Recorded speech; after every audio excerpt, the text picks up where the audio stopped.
The mayor's race in New York City is truly exposing a tale of two cities.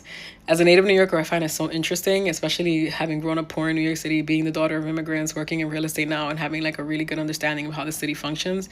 I'm also someone who talks to everyone. Like I have conversations with all kinds of people. So I understand a lot about how people are living in New York City. And I've noticed that far leftists, socialists, all of these transplants, gentrifiers, and the native New Yorkers that are aligning themselves with socialists and the left, they don't actually understand New York. They don't really know what New York is made of. And they think, because they're on the internet talking about, especially a lot of these transplants and stuff, they're saying, well, these Cuomo supporters that are black and brown people and immigrants. Yes, immigrants can vote. Just because they become naturalized citizens doesn't mean they're not immigrants anymore. There's a difference between an immigrant and an undocumented immigrant, okay? I've noticed leftists don't understand that. So the immigrants that support Cuomo, not support him really, they're voting for him because I wouldn't call it supporting. And the native New Yorkers that are voting for him as well, they're not delusional about him. They don't like the red flags he has. But at the end of the day, they're looking at socialists and they're like, we're not going to do that. We tried that already. And Zoran actually shot himself in the foot when he said that the best mayor of New York City in his lifetime was de Blasio. Like when I saw that in that New York Times article, I was like, that's where the 8 points went right after that article came out. Because anyone worth their salt knows that New Yorkers hated de Blasio, hated him with a passion. So why would you say that? Why would you? I mean, I can only imagine how shook people were when they read that. People that were thinking of supporting him. Because ultimately what he could have said was, he did some good things, or this mayor did some good things, but I wouldn't say that any of them was like the best. They all could have done something better. That would have been a much better answer than saying that de Blasio was the best mayor he's experienced in New York in his lifetime. That was wild. But it also shows that he doesn't understand New York himself. Now, a lot of what leftists and socialists are saying, all these transplants are saying on the internet about New Yorkers that are supporting Cuomo or that are voting for Cuomo, it's actually exposing your own biases. It's actually exposing the consequences of the fact that you guys move here and you don't integrate with the city. And the only time you really interact with immigrants or people of color, native New Yorkers, is when they're serving you in some capacity in a store or some business or something like that. And so you have this very biased, monolithic perspective of brown people, black people, and just immigrants in general in New York City.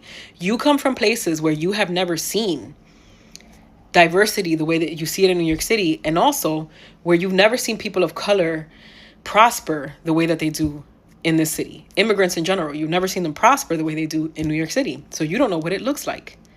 They don't wear it. They're not showing it off. People who have a lot here, they tend to be very modest. They tend to be very simple. They tend to be very, they're very hard workers. They're not on the internet. They're certainly not out here talking about themselves. They're not talking about what they have. You walk into a deli and some elderly Latinos are serving you behind the counter and you think that they just work there, that they're just some minimum wage workers. In reality, they own the building and they own the business and they own more property. You go and you get in a cab and cab driver's driving you around and you think, man, this is like, someone who is marginalized and oppressed. And in reality, he owns property. He's a landlord. In fact, the majority of landlords in New York City are small landlords. They're not corporations. And a lot of those landlords are scared because they know that all these corporations are foaming at the mouth to take their properties. And when you guys are talking about rent freezes, when you're talking about hitting landlords harder, you're talking about them. And what that means is that they will lose their properties and they will have to sell it to these large corporations. And then those large corporations will come in, knock those little buildings down, build high rises. And when they put in affordable housing, it will be affordable housing that only people with six-figure incomes can afford. Like they're doing in the Bronx now. And transplants are fine with that because you're okay with paying $2,000 for a studio. You're okay with paying $2,500 for a one bedroom. But for people who have been here for a long time that are working class and don't have a lot, that isn't an alternative. That's why I don't understand why a lot of native New Yorkers or people who are struggling that have been here for a long time and aren't making a lot of money, why you're aligning yourself with socialists and leftists that ultimately are really catering to these transplants. That's the reality of it. I don't know how you guys think that a rich kid, a Nepo trust fund baby that is very popular with transplants is looking out for your best interest. All right. That's one. The other thing is that immigrants and a lot of working class people, they're not precious about their politicians. They're not expecting perfection. They see Cuomo and they know that with Cuomo, what you see is what you get. Is he corrupt? Yes. Is he a pervert? Yes. But they expect that of a politician. And you also have to remember that in New York City, being sexually harassed has been the norm. A lot of us grew up and that was when catcalling was normal, when construction workers would say nasty things to you when you were walking on the street, when men used to actually grab you. They used to grab at you on the street. That was a normal thing. Corner you in the train station. Okay, both men and women have experienced things like this in New York. So to them, they're kind of numb to it. It's not that they think it's okay, but it's like, what do you expect? Right? Now, Mamdani is presenting himself as perfect, and his supporters are buying it. And when anyone tries to bring up any of his red flags, you guys minimize it right away. You make excuses for it. And a lot of his red flags are things that are complete deal breakers for people that are voting for Cuomo. The fact that he was part of the Leave It Blank campaign, the fact that he was anti-Kamala, that's a huge red flag. This is a man who, people say, well, he showed up at the trans rally and he votes this way in New York City. Yeah, why wouldn't he? That's how you win in New York. But on a federal level, he showed us that he would throw Americans under the bus when it comes to Palestine.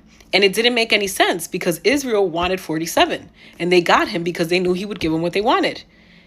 And Palestinians were asking Americans to vote for Kamala because if Americans were fighting for their own rights, they wouldn't be able to focus on Palestine. But instead, what we saw was far leftists, socialists, and the right all trash Kamala and say a lot of things that most of us realize were really thinly veiled misogyny and racism. You guys didn't want to vote for a black woman. That's why. That's why you did what you did. It had nothing to do with Palestine. And truth be told, honestly, for those of us who are women of color, Afro-Latinas and African-American women in this country, Black American women in this country, we've experienced firsthand the way that a lot of brown people view us, a lot of Asian brown people view us. So to us, to see an Asian man talking about how he couldn't support a black woman that's running for president in New York City, a man who wouldn't even be in this country if black people had not fought for his rights when they fought for their own, and when it came time for him to pay the favor back, to protect them in return, when Black American women were begging people not to abandon the Democratic Party at such a crucial time, he couldn't support that. He couldn't support Americans. He couldn't support and protect Americans and African Americans. Yeah, that's a massive red flag. It may not be to you, to a lot of Latinos that don't understand that you wouldn't be here if it weren't for Black Americans. It may not be to a lot of Asians, to a lot of people that don't value that. But that was a stab in the back. That was a huge betrayal. So even though it's not a big deal to you, it is a big deal to a lot of voters in New York City. He has massive red flags. He isn't a good option. He's inexperienced. And even though Cuomo is also a walking red flag, in this case, I can't even believe I'm saying it, but he is the lesser evil. And you guys don't understand that because you have a lot of unexamined biases and prejudices against people of color and Black people in this country. And you have a lot of internalized misogyny that you need to confront because a lot of you have gone so far left that you've ended up on the right.